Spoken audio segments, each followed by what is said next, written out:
Hello, everyone. This is Chancellor Martin Rooney, and I am here with the esteemed PhD, RD, Army Ranger, also our Chief Academic Officer at Lionel University, Nick Baringer. But today we have who I think might be one of the most interesting, not just students I've met at Lionel, but perhaps most interesting students I've met in a long time in the field of exercise science. We've got Evan Ramsey here doing some incredible work in Canada that we're going to be hearing about today.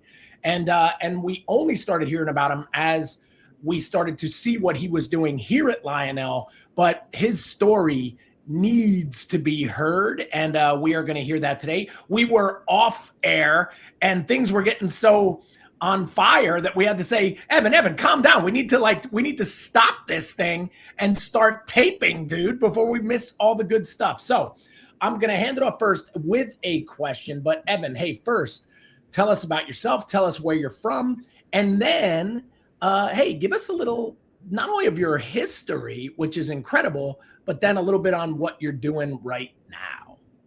Well, thanks, Martin. So to start off, my name is Evan Ramsey. I come as an Indigenous person from what is now kind of Canada. We are specifically Anishinaabe, and it's something that I take very much to heart. It's where I come from, it's who I am, and it's where I'm wanting to lead in a positive direction, and that's where it all kind of starts with. The community I'm from specifically is the Chippewas of Georgina Island. It's an island literally right on a lake, which is about 2 hours north of the biggest city in Canada, Toronto. So with that, before my time, before my ancestors, there was always history involved with who we were as people, what we were trying to do, and our fundamental values. And so with me, I really kind of had a passion for making a difference. That was something that if I can do what I love, make a difference, and enjoy doing it, that was something that I learned was like, you had it made in the shade in life. If you can do those three things, then you're winning, right? And with that, for me, it was I wanted to understand how things work. I've always been that way of let's take some of the complex things of life that you may not pay attention to, but you're fundamentally required to have to exist and to thrive. And so with that, I kind of delved into, well, what is exercise science?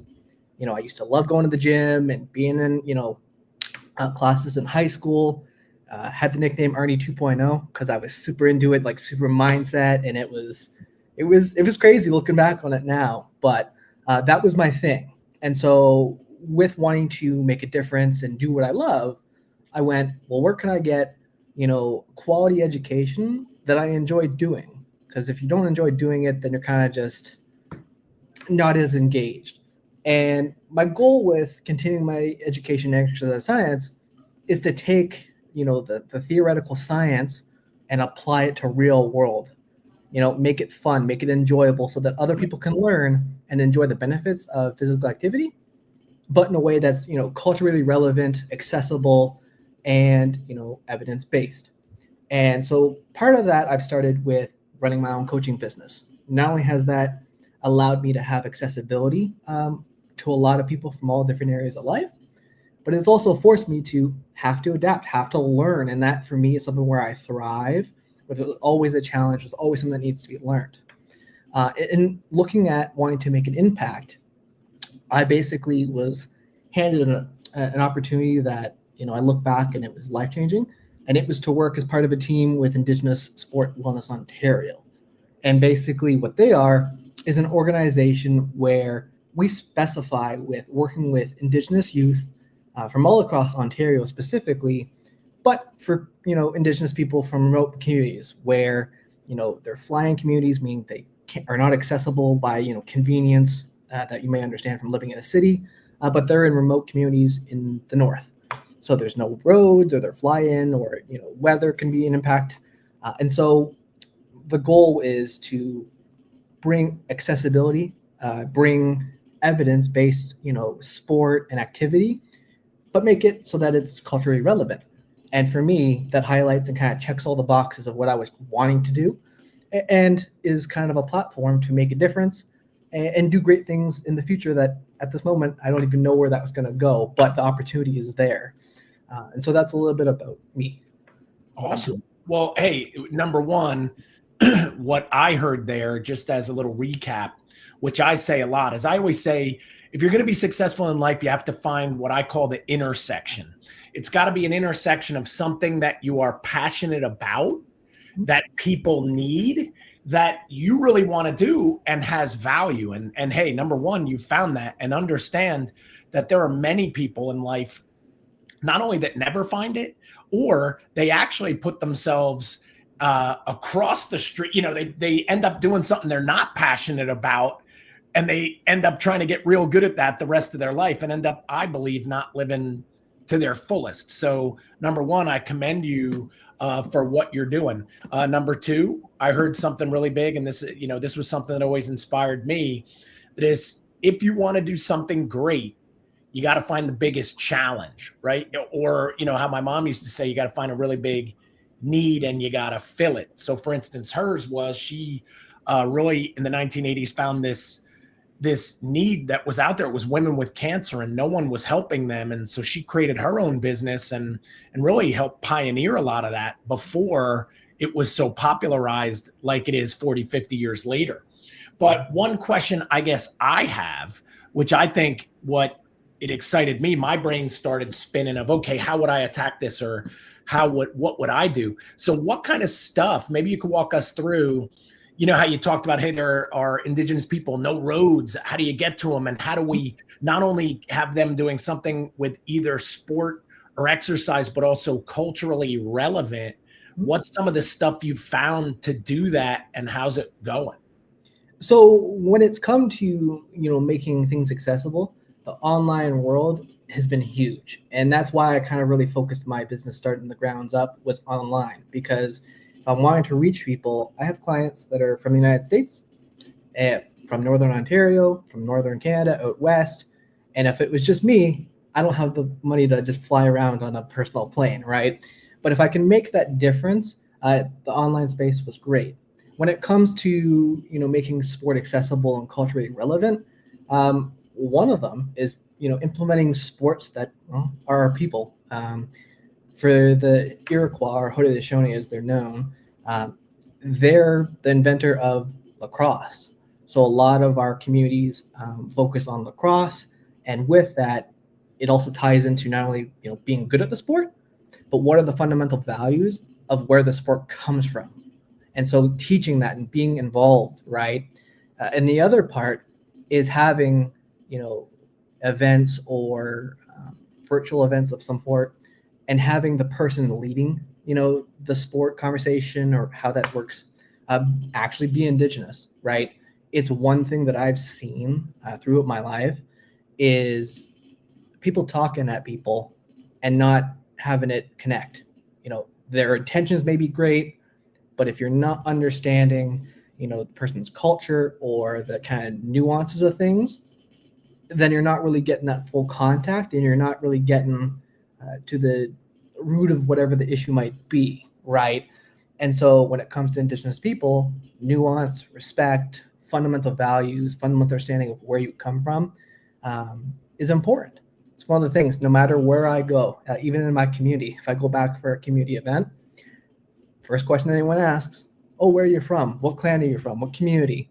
And those are the things that others may not know or may not have an answer to, right? And so being able to really create that connection allows, the evidence-based exercise, sport, the cultural kind of to be intertwined and, land really, really well, where it's not about me telling them what to do, but let's work together as a team and make this fun. And that's where the things can really transcend of just, oh, here's what someone's telling me I should do, right? Other than that, it's just like we've been very to the basics. It's not about being fancy. It's not being overcomplicating of things, but sticking to the core values and core principles.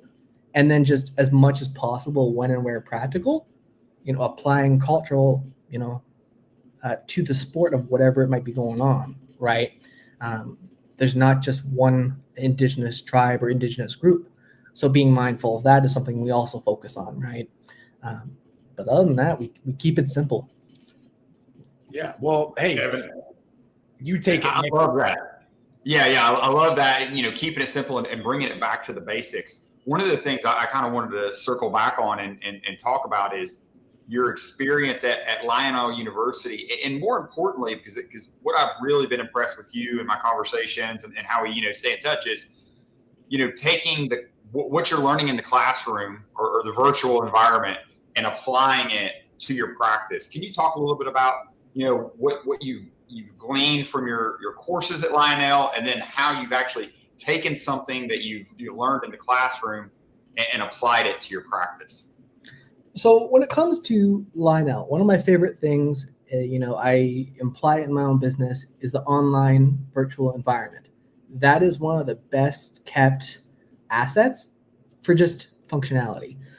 When it comes to learning in an online environment, it's challenging, right? Time management, figuring things out. But when it comes to things I've really kind of absorbed and taken in from my courses, is know the fundamentals. And so, taking that concept, that understanding of the diverse fields of the science, the chemistry, the anatomy, I've really applied that to the business and when working with people. Because if you don't have the fundamentals, then you're just kind of adrift. And so any exercise prescription, any coaching programs, anything I do with Indigenous Sport Wellness Ontario, fundamental basics, because you can't build a strong house if you don't have a strong foundation. And I think that is something that, concretely, pun intended, really brings things full, circle in a sense. That is something I've learned, something that I've kind of been enshrined with when doing my education through Lionel, that directly just transfers right into my own real life of like, how do we take this? What are some of the fundamental skills, fundamental things we need to know? Because if I'm learning, how can I take that so that others can learn in the same, realm of easy and understanding and application, right? No, that's great, and I think somewhere Professor Bob Rollins is smiling. His ears are probably burning. You talking about the love of the fundamentals there. Our undergrad dean is all about that. The other piece of it is the scholarship piece that you receive, and from your working with your Indigenous population. Can you talk about like how important this education and then your practice has been for that community? Because as Martin and as we've talked, you've got a rich history that you've shared. With what was it? Your great uncle who's Big Canoe, is that right, or his name? Can you talk a little bit about that and that community? Yeah. So when it comes to scholarship, my community, over the last couple of decades, we've really kind of taken a view of education can make the world of difference. So community members, education is paramount. With that said, money doesn't just grow on trees. So not only for me am I doing my education for my own well-being, but I look at it as it's a responsibility to not only do my absolute best, but to also give back. It's a two-way exchange in that sense. And so when it comes to working in Indigenous communities, not just my own, it's about, what's the return on investment, right, on the fundamental money thing, but also being involved in the community. And so with that, working on coming up with community supports, community resources, future things with our fitness facility that was only built for my community in 2018. When we talk about fitness and access, 2018 is not that long ago, right? So really kind of working to expand on those opportunities are kind of what I'm seeing the future look like when it comes to kind of on the ground stuff. But when it comes to the scholarship component of things, for me, it's more about doing right by others, by past generations, because at the fundamental level, just because they were Indigenous people barred them from so many things, leaving the reserve, having employment, any form of like real formal education that, can open doors that we all know, right? And so if I'm having that opportunity, not only do I have to do, well, in my opinion, for myself, right? And it opens doors on a personal level, but it's also like the things that they went through, the things that they were denied, I need to respect that. And I have a responsibility to not only do well, in my opinion, in their eyes, but to create opportunity for generations that will follow me. When it comes to, knowing my family history, the ins and outs, that's important for me just because, I'm a little bit of a nerd, but it also ties into knowing where I come from. If you don't know where you're from, how do you know where you're going? And I think I take that concrete lesson to heart. And it just kind of ties down, everything I do is run through that framework of what would they do? What would they see me doing? Would they go, you're doing the right thing, we're proud of you? And then also flipping on its head going, what can I do so that 7 generations from now, I've done something that's made a positive impact for future generations of my people? And, maybe that's a little bit higher level, but I think about it all the time. And so anything that I do, it's kind of run through that filter, just to always be mindful. No, thank you for that. I'll let Martin actually ask a question here. Well, what I'm super impressed with by that, right, is where you're making a real leap, Evan, which is important. And this is for anybody that's listening to this, that's a student, is that your education isn't just for you. So this field, hey, it'd be great if you learned this stuff. It'd be great if you figured out how to have lots of muscle mass and live longer and, hey, get to the right body fat or keep your cholesterol low. Hey, these are all great things, but it's only really powerful when you use that education to help other people. And that's why I always say, with my organization, it's about others, right? Like that, once you learn that lesson, then you see how your hard work and what you do comes from a different place. Because when it's only for you, it's easy to give up or it's easy to quit. It's easy not to do well. But when there's a real responsibility and an ownership that takes place, which you were just describing, super, super powerful. And for anybody listening, what I want to remind you is, hey, you don't have to be, those people can be anyone that you're already imagining that you help, right? Like, so, that mission is noble regardless of the person you're helping, as long as you're out there, you're learning this stuff to help people, which I think is a great leap, because I think we may forget that a lot of times, where as we get older, you're a younger guy. I think it's neat that you're already seeing that, where when I was younger, maybe I wasn't thinking that way. Maybe I was thinking, I need to learn this so I can be a better athlete, or I need to learn this so I can aspire higher in my career, where now, as I've passed the century mark, every day is like, how can I help more people? Or how can I do whatever I do to impact the most and leave it better than I found it?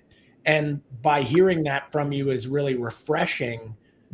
And hey, for anybody listening to this, take heed of that too, because if you're only thinking about you, probably not going to make much of a difference. But if you're thinking about others, that's where the real impact happens. So super cool.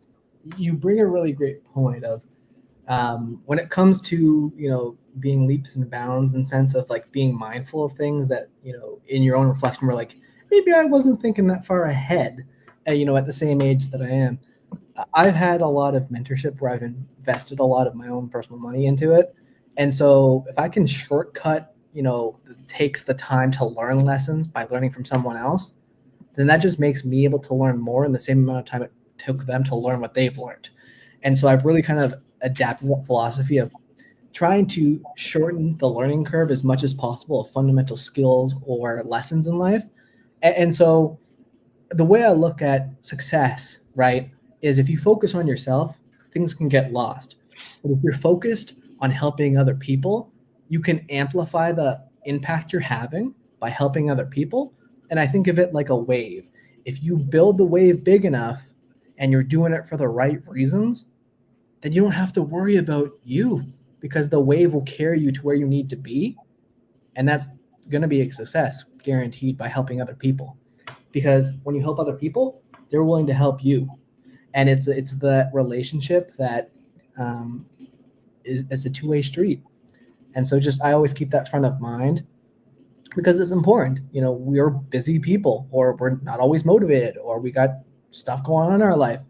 But if we can have that understanding of, It's not just us, it's collectively all of us together. And if we all succeed, then we all thrive, right? We're all in the right direction. And so something I really kind of apply when working with Indigenous youth. In the last little bit, I've recently had the opportunity to really kind of give my own personal feedback on a good friend's academic textbook. There's, fundamental skills, and then there's in the textbook where they discuss special populations, Indigenous people, right? We were a large contingent, and now we're very small in comparison to the big picture, both in Canada and the United States. But that doesn't mean that we're any less important. And the goal with kind of giving my feedback is to make sure that the information not only is fundamentally, solid, but also how is it going to be conveyed? Is it going to come across as a talking down to someone or telling them about their own experience? Or is it going to be useful? Is it going to be respectful? Is it going to be grounded in culture, right? And so that was an awesome opportunity of recent that I've, been grateful to be a part of. And presently, by the end of the month, I have to have kind of the first outline curriculum as part of the mentorship guide that I'm working on for Indigenous Sport Wellness Ontario.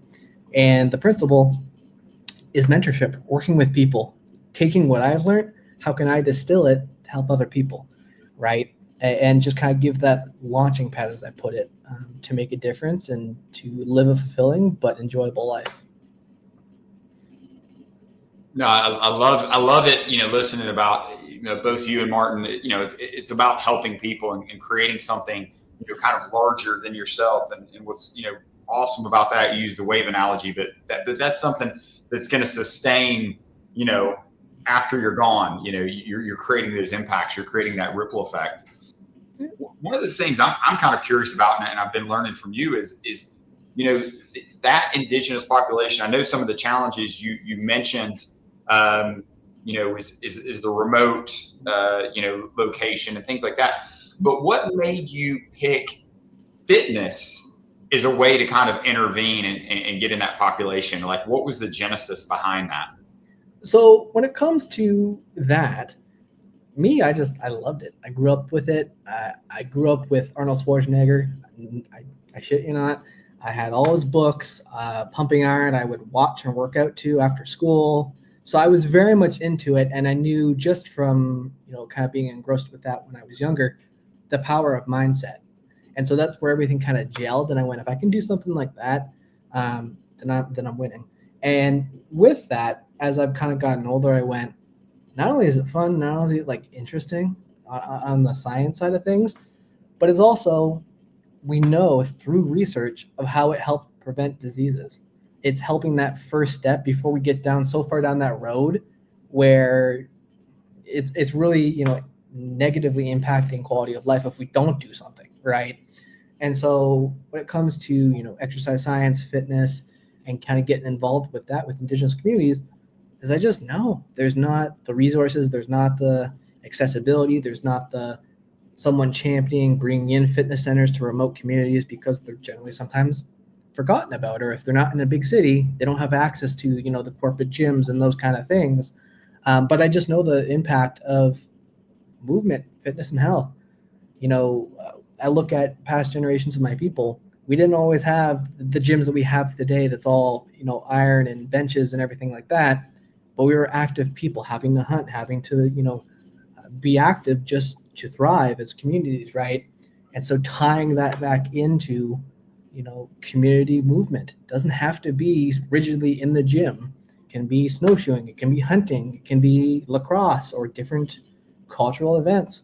And so just kind of like bringing that full circle of like, hey, if we can improve quality of life by doing things that keep us physically active, that we can implement culture in, not only does that just save us, financially at the cost of our health and well-being, but also the financial cost of healthcare.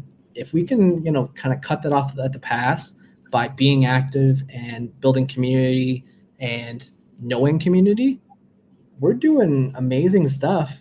And we're just avoiding having to go down that track where it's like, okay, how do we back up from there, right? And I just enjoy it. I'm a huge nerd. I read research papers for fun.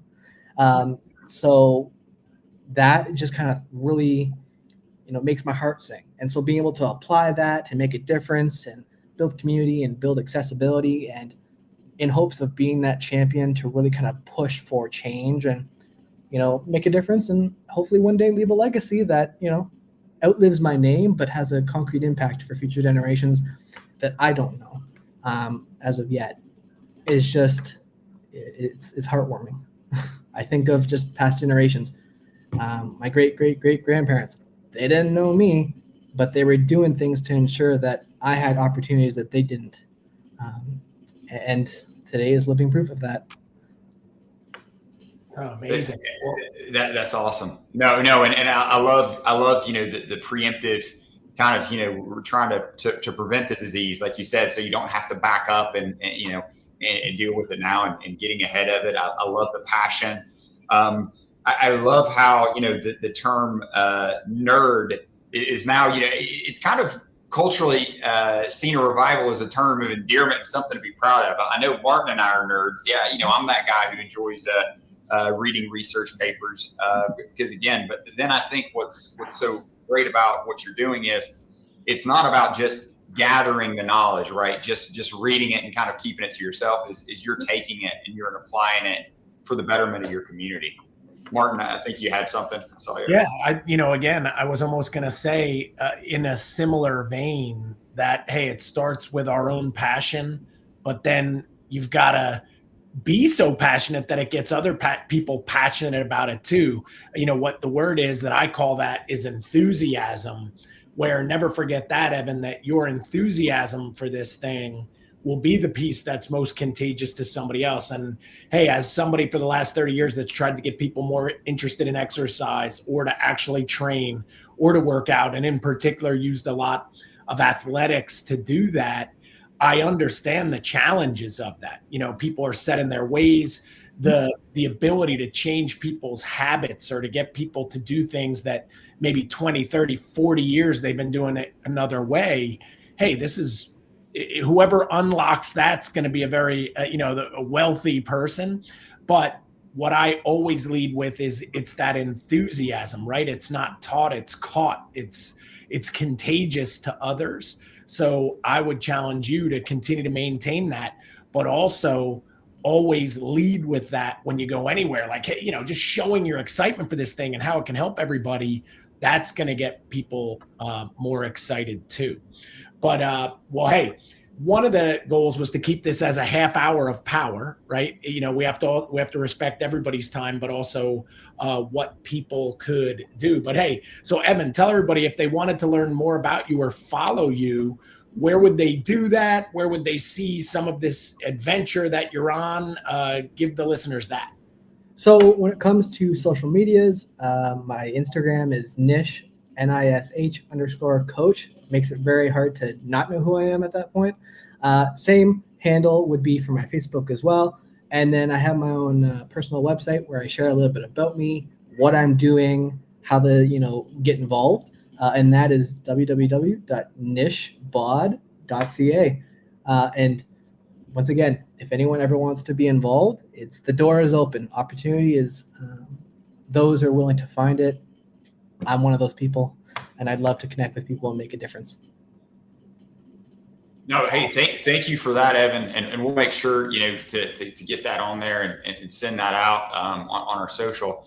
But really appreciate your time today, hopping on. I know you got people to train and folks to inspire, but really appreciate you hopping on and sharing that lesson with not only the greater population, but then our other Lionel students, so they can see, hey, this stuff we're teaching in the classroom, it also applies in the real world. So thank you so much for that. Of course.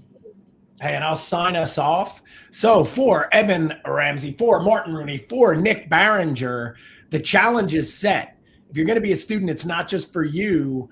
It is about others. And today we learned that in a big way that, hey, it's not just what grades you get or what books you read. It's actually what you do with that knowledge that counts. So amazing episode of the Roar Room. And we look forward to the next time we go into the Roar.